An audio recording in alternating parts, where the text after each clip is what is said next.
I think there's a lot of interesting discussion these days about non-neurotypical behaviour, and normies are kind of, which is seen in ambivalent sort of terms in, this idea of being free of certain afflictions, or, not having sort of gifts and extraordinary qualities and things. So it's a really, I can see why you've gone down such a rabbit hole with the idea of the concept, because, there's so many layers to it, and there's so many different ways that it can be conceived positively, negatively, and so on.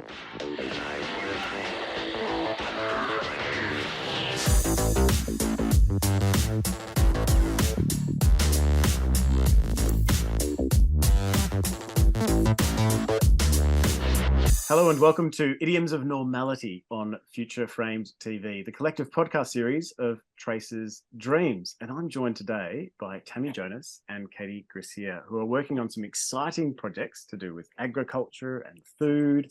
And I'm going to jump in without further ado and ask you both, Tammi, Catie, thank you so much for joining us.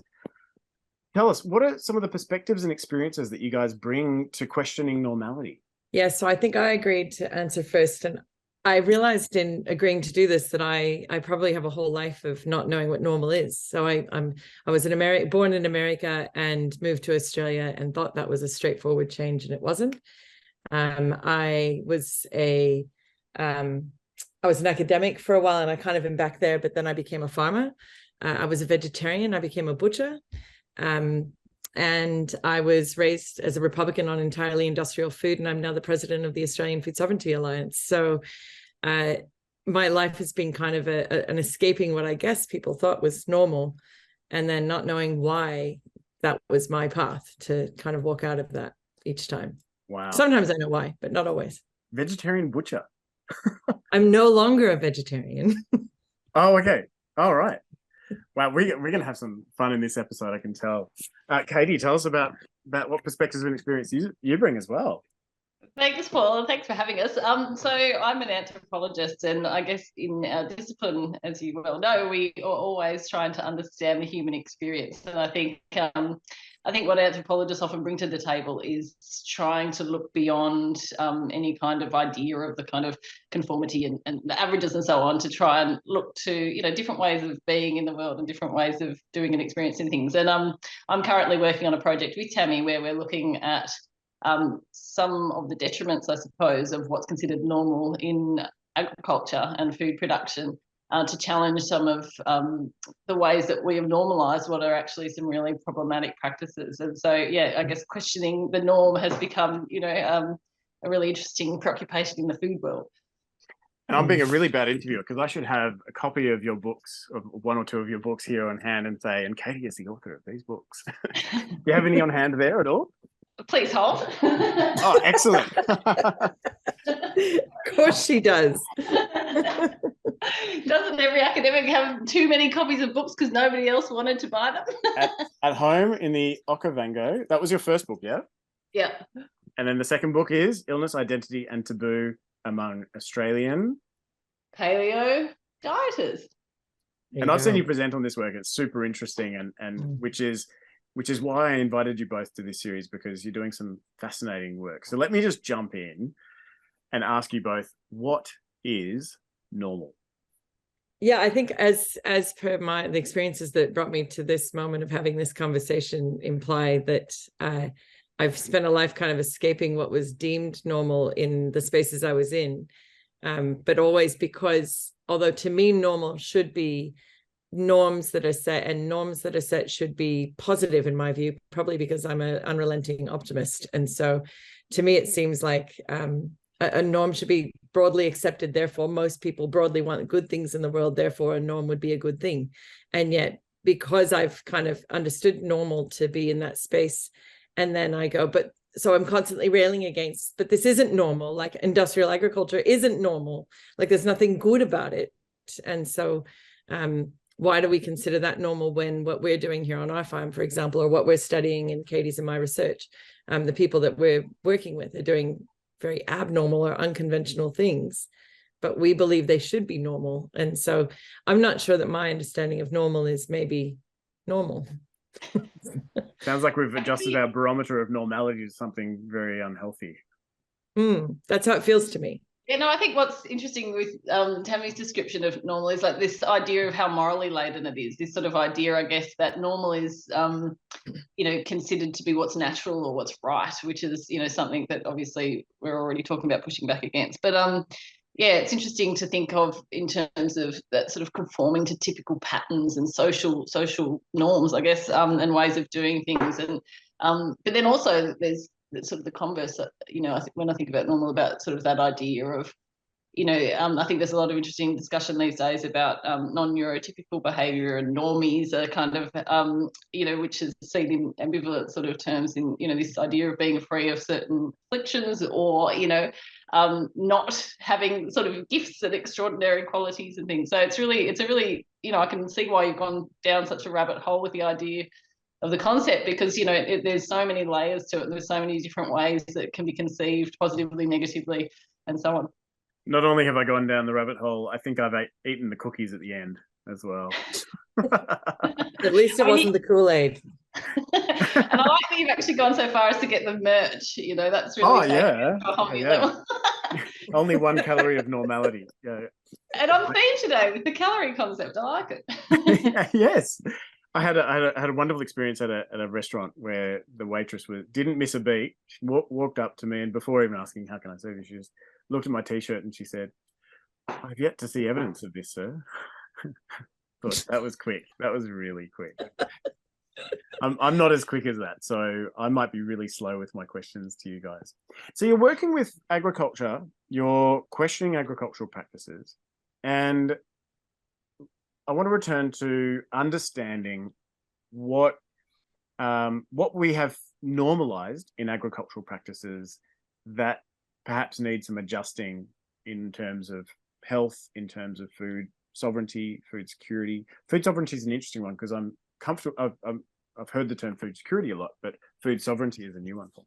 Yeah, so I guess if we start there, because it's useful to define food sovereignty for these purposes. The food sovereignty is everybody's right to nutritious and culturally appropriate food that is grown, is produced and distributed in ethical and ecologically sound ways, and our right to democratically determine our own food and agriculture systems. So it's very much about people having agency in food systems, whether you're farmers or eaters or I was going to say policymakers, but that's not really who I mean.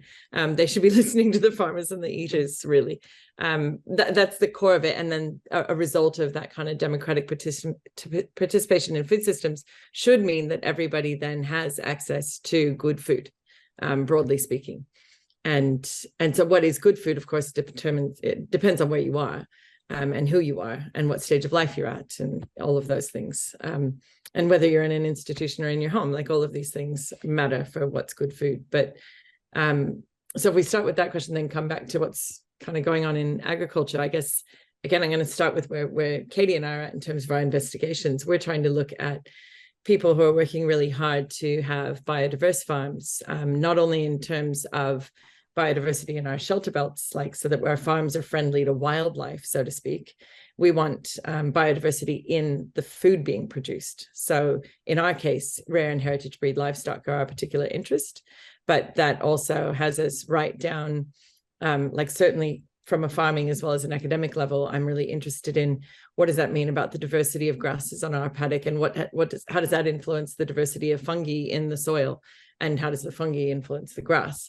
And how does that influence the bugs, and how does that influence the birds that are there, and how does all of that interact to create really healthy agroecosystems? And that is, again, back to this question of normal, that arguably is pre-colonization Australia. That's normal. That's how the ecosystem was functioning in a really kind of healthy way.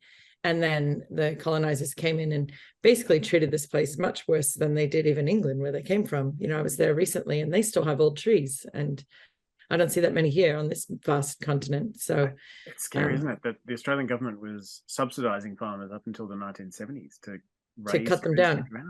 Yeah, it's horrific. Yeah. So what we're interested in is like what's going on with these people who are trying to bring biodiversity back to farms, both in what we produce and in the ecosystem surrounding it. And that's actually led us down. I'm well down the path of how is that also leading these farmers to decolonial praxis? So in kind of thinking about your relationship to entire ecosystems, your relationship to country grows. And in your relationship to country, does that also grow your relationship to its first peoples, her first peoples? And yeah, so that's the long way of where we are. And I should have also, by the way, started, Paul, by acknowledging that I'm joining today from the unceded lands of the Jara, and pay my respects to their elders past and present, and any Indigenous peoples who are joining here. And Catie, where are you joining from? I'm joining from Wajak Noongar over in the west of what is now called Australia.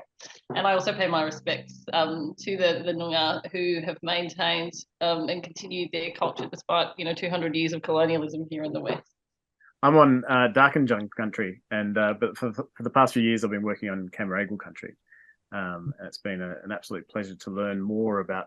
I mentioned Camaragal people because I've learned more about what's going on with Camaragal country, and I'm rather new to Darkinjung country, and I want to learn more about it as I go. Just this week I went out and had a look at some emu engravings on stone, and I just didn't know that there would be emu engravings on the central coast of New South Wales. It blew my mind. Yeah, well, that's actually here in Jara country. There are emus up around Bendigo, which is a huge country, but I'm down in the far south, and the Mount Franklin is actually, the real name of it is Emu's Nest, Loganbook, and yet there are no emus anywhere down here, and yet the old stories tell us that was normal. There used to be emus here. And you mentioned shelter belt. Is that what you mentioned? Where like we imagine shelter belts to be wildlife areas which are rich in biodiversity, but that biodiversity is something that's out there, and farms should be monocrops and just one crop repeated for hectares and hectares. Yeah, and I mean, that's what's happened from the improvements since land care, really, because before land care, they weren't doing shelter belts. Those were sort of being done. Well, sometimes they were the windbreak versions, but they became sort of nature for wildlife. Are the shelter belts. They recommend that you have them 10 meters wide so that there's actually enough vegetation for to be corridors for wildlife to go through, and the idea is to sort of surround larger monocultured paddocks with these biodiverse shelter belts. Mind you, they're not always very biodiverse either. They're often planted with single species, and they're not actually particularly wildlife friendly. But the notion is to have this connectivity so that wildlife aren't cut off by industrial agriculture kind of paddocks. And yeah, we're trying to say that could be improved, even though it's already an improvement, but so could what happens in the paddocks in between. Yeah. Is that a permaculture idea, or is that are ideas of permaculture running alongside that? Where are we situating this? I would say it sort of all runs alongside each other. Permaculture arises, I guess really in the, was it 70s, 80s with Mollison and Holmgren. And the shelter belt concept would have, it was there because of windbreaks. And I don't know the specific history of shelter belts. Catie, you might actually know more than I do, but I would think that it's at least since land care in the 80s, 90s as well, if not before. And Catie, tell me, what's the segue that led you into studying Australian agricultural systems? Because you're working on the Paleolithic diet, which is also an interesting question of norms, but now you ended up working on Australian agriculture. Yeah, so I've had a bit of a, oh, look, there's a butterfly sort of research trajectory. And I don't know if it's always very logical, but I started off working in Botswana, and I got really interested in how people relate to the land and the environment, and, how that sculpts settler identities in particular. And the complexities of race politics and how that all sort of fits in. And what I ended up in the Okavango in Botswana, which is an extraordinary wildlife sort of area with all the iconic African species you can imagine, I got really quite interested in sort of photographic tourism, but also hunting tourism, and how human-animal relations were conceived of within that really conflicted, polarising area of hunting. And from there, when I came back to Australia and started doing research here after having a child, because it's quite difficult to continue being mobile as a parent, as you both know. And so I started getting interested in human-animal relations in Australia and hunting in particular. And there was I ended up working with hunters who I started getting interested in how people conceived of wild meat consumption. I think in colonial Australia, there's been settler descendants have historically sort of scorned Indigenous foods, and with all sorts of racialized tropes of primitivism and so on. And, this idea of farming as this sort of very controlled way of, raising food was contrasted with this sort of unruliness of hunting. And yet then there was a really interesting sort of turn where people started considering the ecological impacts of ruminants on Australian soils and so on. And then people started talking and thinking about eating what's here naturally, kangaroos, obviously, who, had prospered in some areas because of, the availability of pasture that was the result of farming. So then I got really interested in wild meat consumption.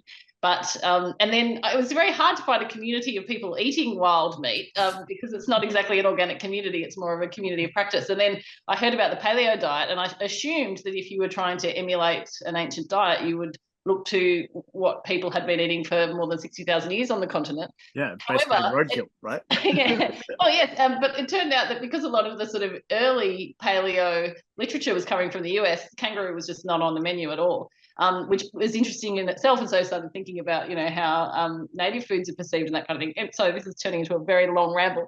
And from there, hunters actually constructed their identity very much against farmers, sort of saying that the meat that they ate was more ethical because it was wild animals having these autonomous lives. And then I sort of really, from there, got really interested in how is it possible to produce meat in a farmed environment ethically? And so ethical, I guess, people's identities around food and ideas around morality and ethics around food have been a sort of a thread since the early days in human-animal relations. So that's sort of how I've ended up here. And then through talking to farmers like Tammi and others who have long been involved in activism and work towards, food sovereign systems, which is, of course, necessary because of capitalism. We need to go into that at some point.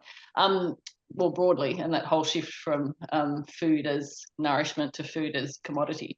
Talking to people like Tammi, I found out about this issue where, with the kind of corporate capture of various seeds and breeds, that there was this huge issue with the heavy selective breeding of a small number of breeds of livestock in particular. We're not looking at seeds so much. There's a lot of work done on that, however.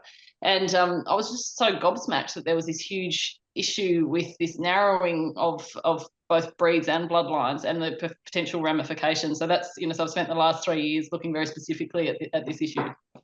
I want to try and work with you guys for a second because I want to throw a prompt into the conversation because I think there's something we could work with here. When I tell people about the series and I go, well, do you know that the concept of normal is actually only 180, 190 years old? Like, it's incredible that this word has almost become a universal in such a short period of time. Like, if you say the word normal almost in any culture, most of the time people know what you're talking about, or they have some sense of it. And the project of normality on the back of capitalism, on the back of colonialism, was a project of legibility, of creating more legible citizens, but also a project of standardizing practices, right? And monocrops is also a project, creating monocrop farms is also a project of legibility, trying to create more legible farming systems that can be standardized so that large multinationals can sort of control production and distribution in ways that they can profit from, right? And so it kind of makes me feel that, wow, like promoting biodiverse farms is almost a revolutionary act. Like, is this, where's the resistance here? There's some resistance, right? Tell me more about that. There's heaps of resistance. Yeah. Oh, that's so interesting that, like, I didn't know that about normal or normality. I know that about legibility. And it's one of the things that we're grappling with in our movement, as well as in my PhD research. Like, the movement is fighting so hard to be legible, to be inscribed in things like the new global biodiversity framework. We fought tooth and nail to get agroecology into Target 10, and we achieved it in Montreal last month. And then on reflection, you're wondering, after a decade of lobbying to get more like a recognition for agroecology, whether we're making it so legible they will regulate us out of existence. They will ruin it like they have everything else. And yeah, that question of, if we make this normal, will we ruin it? is I think a really important question. And having people understand not only biodiversity on farms, but like diversity of models, diversity of communities, diversity of ways that people access food, diversity of ways people cook food. Like diversity is actually really key to everything we're fighting for. And yet to be acknowledged in state platforms, we need a level of legibility. And so is it the wrong path? Is our theory of change about changing certain legislation to enable our transition to agroecology? Like, is that right? But do we need to be careful which things we make legible and how? Like I'm really grappling with exactly that question right now. Do we need to be careful about which things we make legible and how? That's a good Absolutely. question. Yeah. Katie, what's your answer? Because particularly, to give examples from what Tammi's discussing, things like there is such amazing dynamism in these massive market kind of entities where they're very quick to sort of take over any kind of terms that suddenly become a marketing tool, and the philosophy and the values get sort of disappeared, and there's this sort of greenwashing that happens again and again. And organics is an example that Tammi and I have been have given in some recent writing, where it was very quickly taken over by kind of these large agribusinesses who were then able to just utilize it as a further niche marketing tool.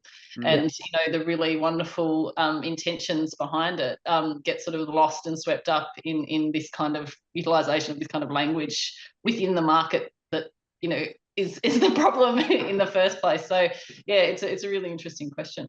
And then the realm of what is considered organic starts expanding to suddenly include things that organic didn't want to include in the first instance, right?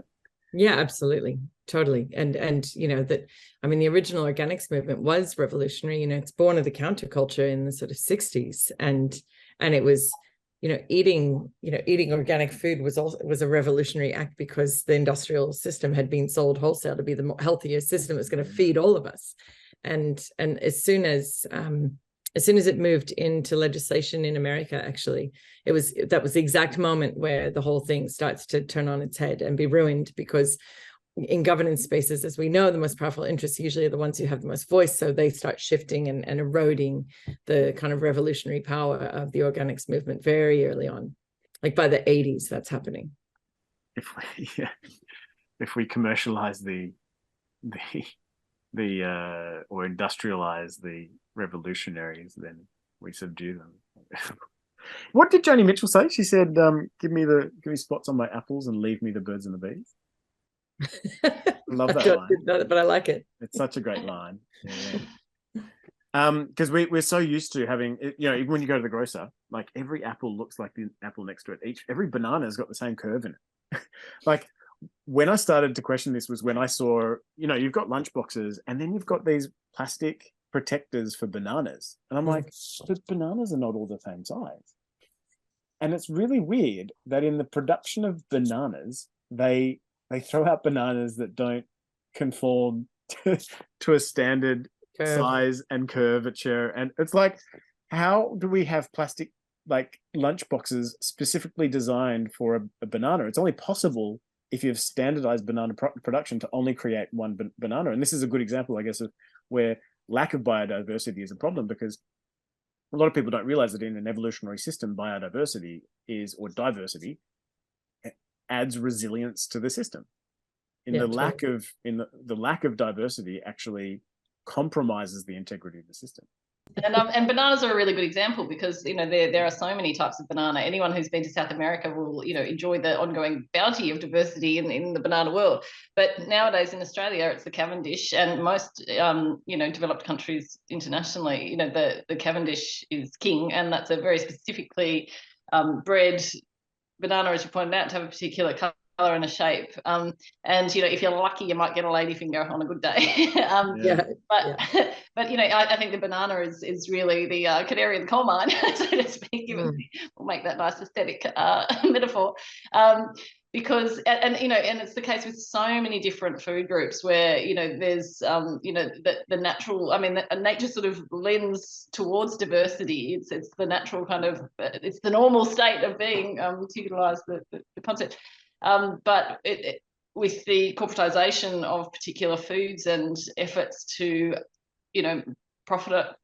increase profitability to the maximum amount, there's been incredibly huge amounts of investment in selective breeding of very particular, types of, fruits and vegetables, seeds, and animal breeds in order to maximize productivity. So, and also, to conform to standardization, which of course in the Fordist model, the factory in which most of our food is processed these days, the efficiencies are increased when you've got standardization, where you've got, one size fits all. It's just all about profitability, but the costs of that are enormous. And Tammi, for example, could talk a little bit about some of the disease risks, for example, which is something she's been looking at in zoonoses in quite a deep level. That might be interesting to talk about now.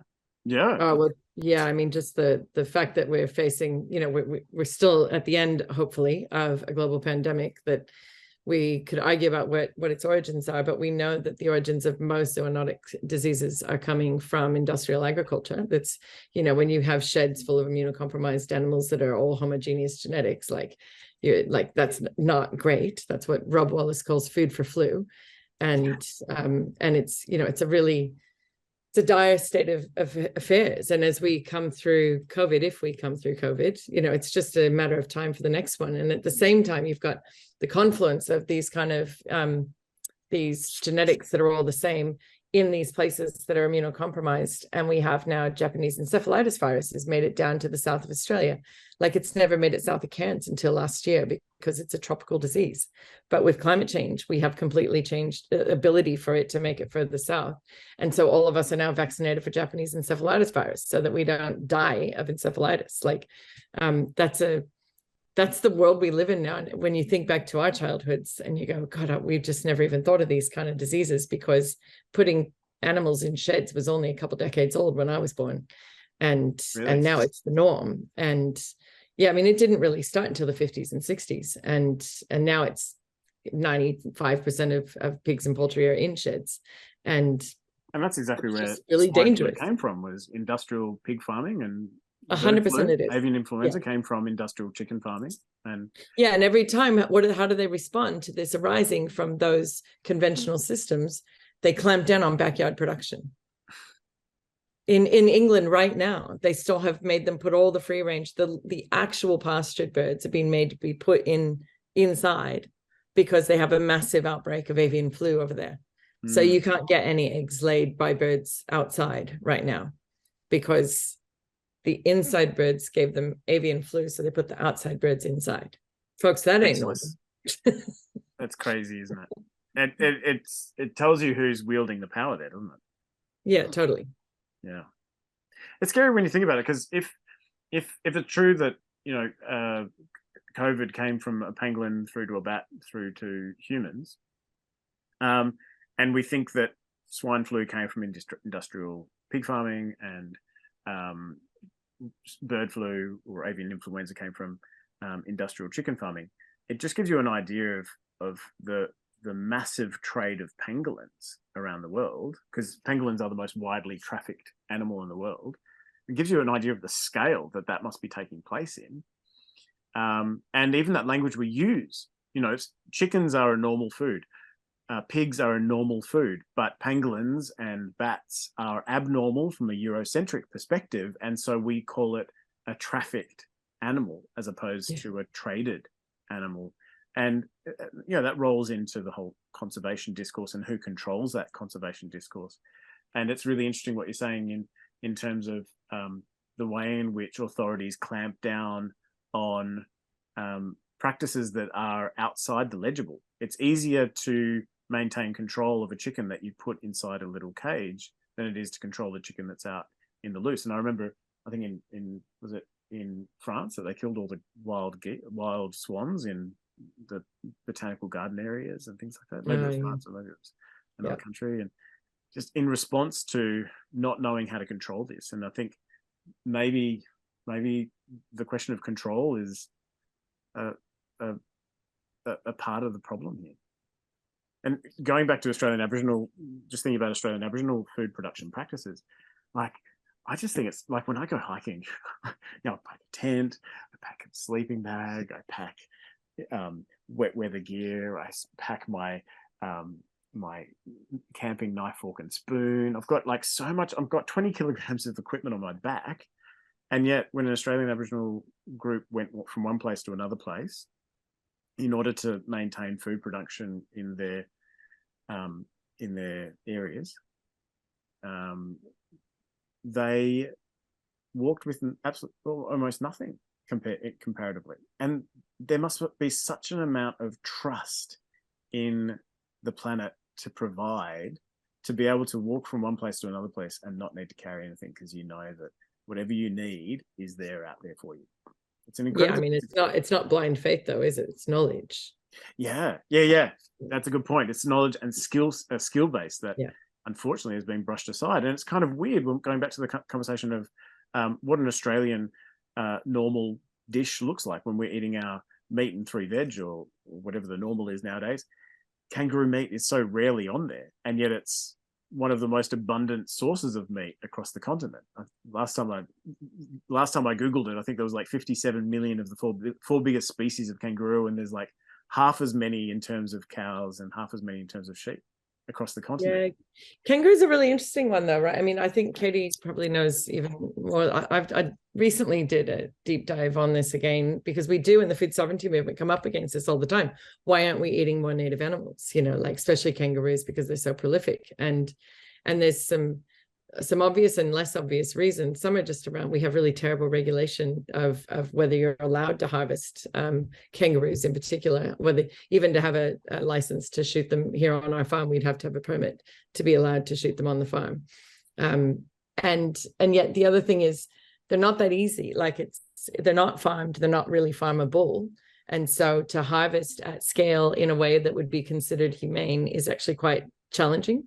And the harvesting of kangaroos is often not considered particularly humane. And I think Matthew Evans told me it's something like 6 times the amount of grass to feed kangaroos compared with what it is for cattle, because of their energy requirements, because they move a lot more basically. And so there's a thing about conversion and yield off carcass. Like how many people will you feed with these kangaroos if you can humanely harvest them from the right places? And if you only take the bulls, like you don't want to actually take the females.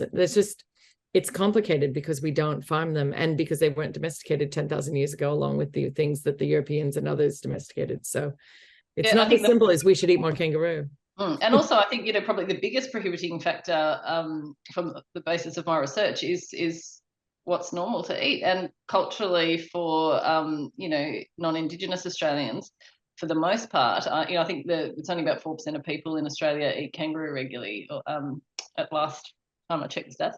And I think there's a huge sort of cultural resistance to eating kangaroo. People don't like the flavour, they think it's too gamey. Also, again, we were talking about knowledge and skills. It's not always well prepared. You need to it's a much leaner meat than most farmed meat. This is usually the case with wild animals because they're on the move. And so regardless of the actual logistics and the ecological impacts, people don't really want to eat it, is what it comes down to. So those things aren't going to be overcome anytime soon by the looks of things, which is really interesting. Plus, who wants to eat Skippy? Yeah, exactly. And there's that huge cultural cachet. It's quite delicious. I do also love how Australians, actually Americans too, call any meat they don't particularly like gamey.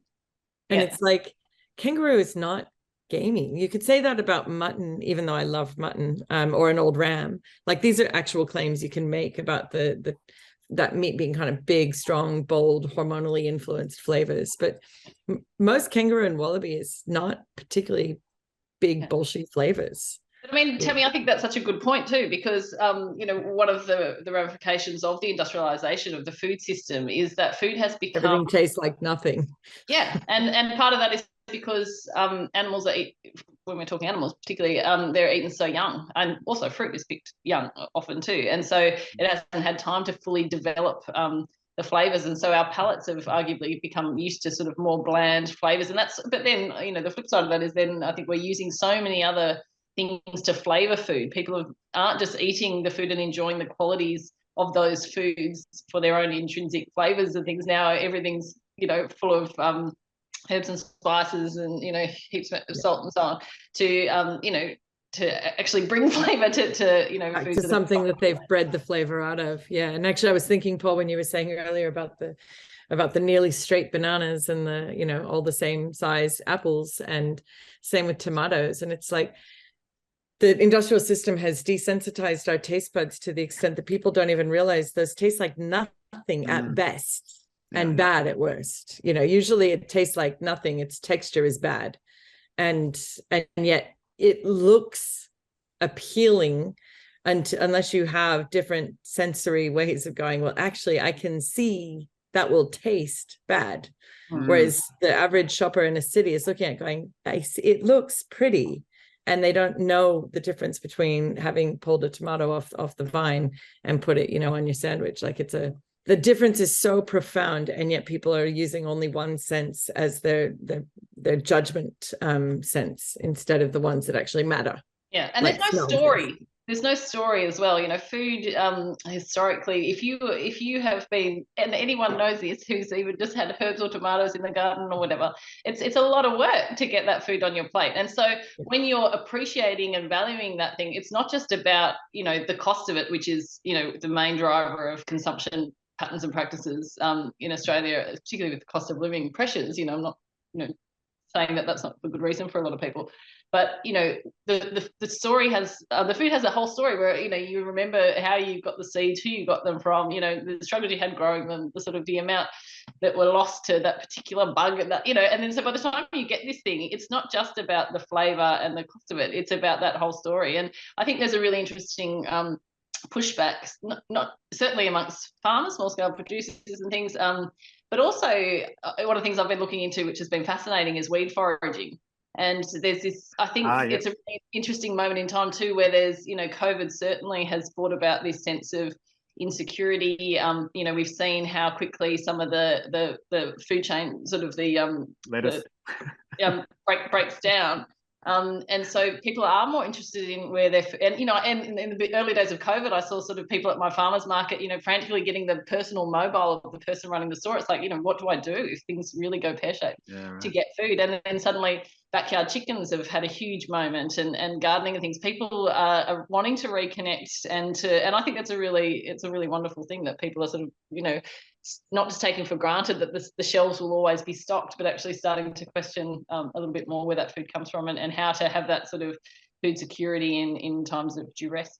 I truly believe that environmental literacy will grow from people's backyards. Like, I think you know, I've been working at a zoo for the last 3 years, and zoos are places where people start to learn a little bit of environmental literacy. But if we start trying to learn environmental literacy from looking at a giraffe in the middle of Australia, we're teaching people to be literate about the environment in other places, and we're not teaching them to be literate about their own backyards. And it is exciting to, you know, just go out and have a rosemary bush in your backyard next to a bit of lavender, and take a few sprigs of lavender to make your bathroom smell a little better, and put your own rosemary on your potatoes, and then sort of go, oh, you know, just, it's lovely to have guests and go, oh, you know, this rosemary came from my own garden.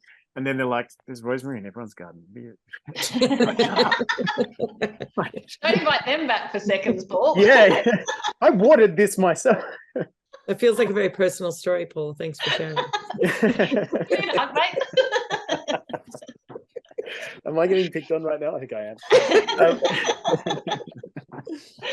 But also, I think something that the weed foragers talks about particularly, which is another really interesting layer of this, is having that knowledge of, you know, and these are mostly introduced weeds that tend to be so prolific, but, you know, knowing that that's mallow or that that's dandelion, and that you can do this and that with it, it sort of, it gives you a sense of, I guess, emplacement and a sense of belonging, where, you know, you feel safer in the world, that you could perhaps, you know, subsist and support yourself in some small way, you know. And I think those kinds of, there's a very fundamental sort of human, I think, satisfaction that comes from being able to support yourself, because we live as tiny little cogs in these huge complicated chains, and, you know, we're often quite unable to sort of, I mean, we're so profoundly interdependent in urban context, particularly on the plumber, on the electrician, on, you know, on Apple, and I don't mean the eating kind. And it's I think there's something that people are sort of missing and longing for, that's really being sought out through movements such as weed foraging and things like the paleo diet and things, where they're really trying to reconnect with those. I've met a couple of weed foragers, but I'm doing an injustice to our listeners if I don't pull you up and say you have to tell us what a weed forager is. Oh, sorry. So someone who is who collects weeds to consume, to eat. So there's a proliferation of weeds, as every gardener will tell you, that are the kinds of plants. Well, it's like Mary Douglas's idea of dirt. It's matter out of place. These are just like a dandelion that aren't where you want them to be. And most of them are edible, actually. Exactly. And most of them are incredibly nutritious, like far more so than kale and some of the things that are touted as so good for you. So it's that kind of concept of turning waste into a resource. So something that would normally be trashed and chucked is now valued as a really wonderful food source that's prolific and abundant and delicious. I remember pulling nasturtiums from my garden and just putting them into a salad, having that sort of bitter edge to the salad. And I put even the flowers in there, and just how uncomfortable my guests were when I told them that you can eat the flower and it's from my garden. And just they're a little bit spicy. They left them on the they left them on the side of the plate, and but I fell into the same trap when I first was invited around, and a friend of mine said, I collected these weeds and I've put them in and I was like, don't know how comfortable I am with this, because this jumped on me. It's not normal. yeah, but it's funny how when it's not normal, just how visceral that feeling is. It's so funny that it's so visceral. And the other thing you guys were saying that I found like really interesting was when you're just saying like raw food tastes great, like raw food that is nutritious, and it's picked at the right time, and it's grown where it's meant to grow rather than with artificial fertilizers and whatnot. It tastes different. Like tomatoes lack taste, and then you taste a tomato from a permaculture farm and you're like, whoa, wow, that doesn't need anything. Because I mean, it's not only the chemical input, it's whether you pick it when it's actually ripe, and then eat it while it's fresh. I mean, those are two of the biggest things about the difference. Is everything in the supermarket is picked unripe so you can transport it, and it's usually out of season anyway, so it's grown in some terrible conditions. Like, it's just so much of that is just not delicious. And I thought I was falling into that old person trap when I was telling people, wow, didn't fruit taste better when we were kids or something? Yes. I felt like I was falling. I'm like, oh yeah, everything was better when I was a kid. Like I walked. I thought I was falling into that old person trap, and then I read a study saying that no, really, fruits and vegetables are 70% less nutritious than they were 50, 60, 70 years ago. That's crazy. Because when you breed for yield and transportability, you lose a lot. That's the short story there, really. I've got a current infatuation with a herb literally called Herb Robert. That's the name of the herb. It's called Herb Robert. And I didn't make that up. I didn't name the plant. Some other person did. Why the infatuation? Because it's everywhere. So I looked it up to see if I could eat it instead of constantly, complaining about it. And it's really beautiful in tea, and it's like a liver tonic, and it's a lovely, delicate plant, actually. So if you just embrace it as a prolific flower in your garden, then that is also delicious. So Herb Robert is one of my current favorites, partially because of the name. But available now from Tammy's farm. but my other nemesis is cleavers or sticky weed. And when I read that you could eat those, I was really excited. I was like, yes, that's how I'll get back at them, because I hate sticky weed. They cling to everything, cleave to everything as it is. But so if they give you a really terrible rash on your skin when you pull them, which they do me, you can't eat them or they'll make you sick. It's like, and you get a rash from them. Yeah, I get a terrible rash from them, so I can't eat them, but I'm trying to serve them to others. Just rub this on you before you eat it. Oh no, don't eat it. That's brilliant. So you become a vegetarian not because you love animals, but because you just hate weeds. You're like, no, it was actually about, I hated what I learned about industrial treatment of animals. So I read Peter Singer's Animal Liberation back in 1991, and the only logical response to me at the time was to stop eating all animals until I could see how they were being raised. So I never thought it was immoral to take lives for food. I thought it was immoral to raise live animals poorly. And Catie, being an anthropologist, what food choices are you flexible to make? Well, I think there's certain limitations around obviously things like access. We are, as urban consumers, able to access what we are given and things, and affordability and so on. But it's mainly food is so deeply imbricated in our culture, religious backgrounds, gender identities, and so on. So I think we have this illusion of a great amount of choice, but in some ways, just in your previous comments about aversions to certain things, we are deeply enculturated into our dietary practices. And I think it's a really interesting moment in time, though, because people are, obviously very aware of that, and are now making food choices based much more on ethics. So, Tammi's vegetarianism, and I was also vegetarian for a very long time too.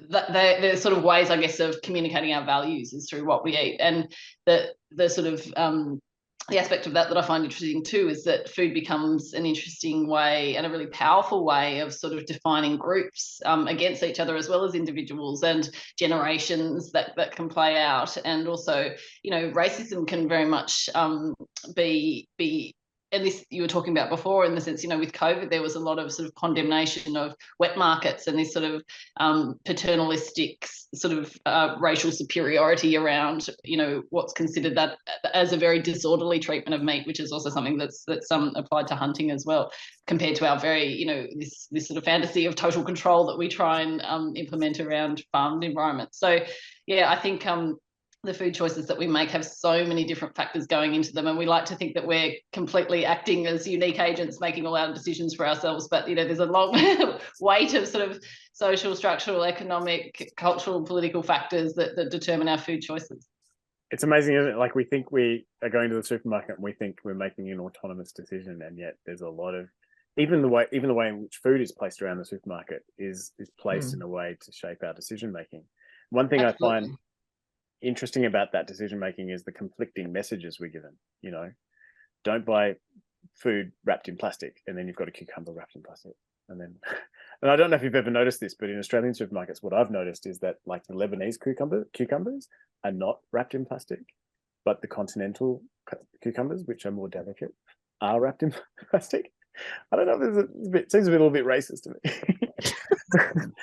like there's standards of practice here, but the point I want to make, though, the bigger point here is that the purchases, like whether you're buying the processed chips that are fattening and unhealthy for you, or whether you're buying the cucumber wrapped in plastic, customers seem to be more and more forced to make decisions that they are in conflict with. And in keeping them in conflict with them, they are kept anxious, they are kept agitated, they are kept uncomfortable. And when you're uncomfortable, you seek comfort. And what do you do when you seek comfort? You seek comfort foods. And it seems to just, there seems to be, I feel like we're being conditioned to make purchases that we don't want to make, but we make them because there's not really much other choice. And when we're not cognizant of that, it can make us really anxious as consumers. And keeping us anxious as consumers and keeping us in conflict with ourselves stops us from expressing that frustration at the big multinationals, at the authorities who could govern this better, who could regulate things in a way that make it easier for people to have biodiverse farms that are, I'm making assumptions here, that might not be as profitable as the monocrops, but are going to be much more longer lasting, are going to leave a better biological legacy for the next generation. Well, I think the big broad sort of issue is that this idea that the market determines everything that we do, rather than having other means of controlling what's available, what we do, and how is the fundamental problem that most people think that that's just normal. That since the 80s is we've had this huge sort of political economic shift towards the market being the major force that determines everything, and governments have stepped back or they've regulated in different ways. And I think that is at the heart of all these issues, where consumerism and consumption to try and, fix problems of consumption is the paradigm that we're so deeply embedded in and not questioning nearly enough. And, part of that is this sort of orientation towards growth, endless growth, which the whole industrial, agricultural and policy environment supports. That just have created this huge ecological fallout and this huge sense of anomie and anxiety amongst people wanting to do the right thing, which is exactly where we're at the moment. I usually like to wrap things up by asking people what questions we should ask about normality. But in this case, I think I'd like to ask, what questions should we be asking of the system? Well, I was thinking as Catie was talking, I was thinking about how people find it easier to imagine the end of the world than the end of capitalism, right? And so wow. I need to repeat that. That was good. People find it easier to imagine the end of the world than the end of capitalism. That's scary, and that's poignant. Wow. But right, isn't that broadly speaking what we're all experiencing from what we're hearing from people all around us? And and so I think in the question of what do you ask of the system is, like, first the question is, what is the system? There are systems, and they're not immutable. They're not, they're not unchangeable. They're all just systems. And I heard a podcast recently that might kind of be an analogy for it, about a book out around persuasion, and talking about how with this increasingly kind of binary world of, left and right and for and against, and that people can't be persuaded anymore. Like, I shouldn't even try talking to those people on the far right because they don't listen. And the right says that about the left. And yet this book Persuasion is kind of exploring the fact that there've always been binaries and dichotomies, and people have always been able to be persuaded. You just have to be really persuasive, and then you can actually shift things, And so systems are the same. Systems can be monolithic and difficult to shift, but none of them are unshiftable. And some of them will take more work. Some of them will take more people. Some just take, fucking Greta Thunberg to actually get a whole world excited about things. It just takes one charismatic individual to do a lot, actually, in bad and good ways. But most things take lots and lots of people asking lots of questions. And so I would just say, if you're going to, the biggest questions we can ask of any system is, what is the system? What is it constituted of? And how can I find out more? And where can I find, the other thing I say to other activists all the time is, where can I find the most empowered and genuinely useful place to insert myself in the system for change?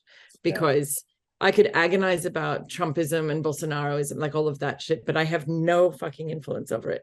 So instead, I choose farming and all of the things that come from farming and food sovereignty. And I find the bits, like, I can't change Coca-Cola, but I can change local council, local laws, along with a collective here in the area. And, with a collective, we can influence what goes in the targets of the global biodiversity framework. But can I bring down Cargill tomorrow? No, I can't.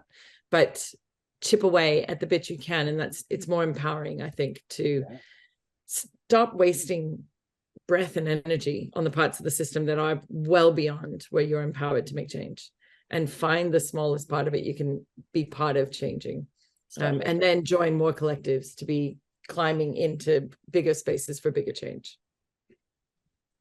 Catie, I love what you said. Thank you, Tammi.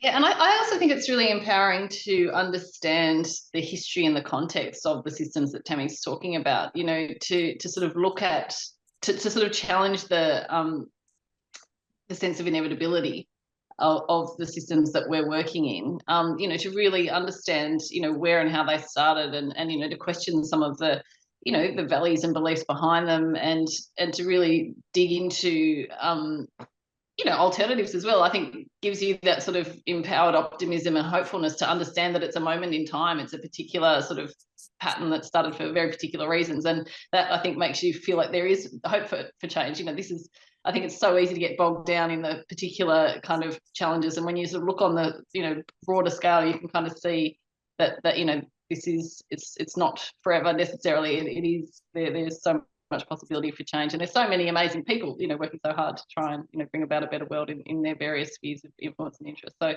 yeah, it's hopefully that kind of knowledge, I think, can empower people to have the optimism required to act in ways to try and address some of these issues we're facing. Connect, collectivize, democratize. These are sort of some of the themes that are coming through. Yeah. And to Katie's point there too, at the end, be active in your optimism, because actually optimism is reifying. So when you're active in it, it's not if you're sitting back hopeful with faith, but if you are being active in what there is to be optimistic about, to make it more optimistic, then it's a cycle that you can be part of.